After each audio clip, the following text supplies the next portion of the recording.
C'è un pittore che a metà dell'Ottocento dominava veramente la scena mondiale. Un pittore che ha avuto una influenza determinante in tutta la storia della pittura, in tutte le contrade d'Europa, ma anche in America, nella seconda parte dell'Ottocento. Un pittore che è stato clamorosamente ancora più importante perfino degli impressionisti, di Claude Monet e di tutti i suoi amici. Questo pittore, con un suo quadro, bellissimo, è accanto a me in questo momento. Il suo nome è Gustave Courbet. Perché questo pittore è così importante? Lo vediamo perfettamente in questo dipinto del 1862.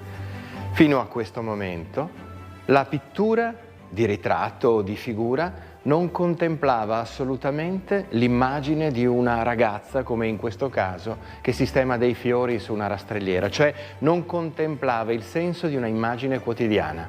La figura era quella delle sacre scritture, del mito, della leggenda, ma non questa immagine appunto quotidiana. L'opera di Courbet fa saltare il banco completamente. L'opera di Courbet immette la vita di tutti i giorni, anche nel suo eroismo, all'interno della storia della pittura. Ed è per questo motivo che Gustave Courbet è stato in modo così importante, così ficcante, l'anticipatore della figura degli impressionisti che stanno per arrivare.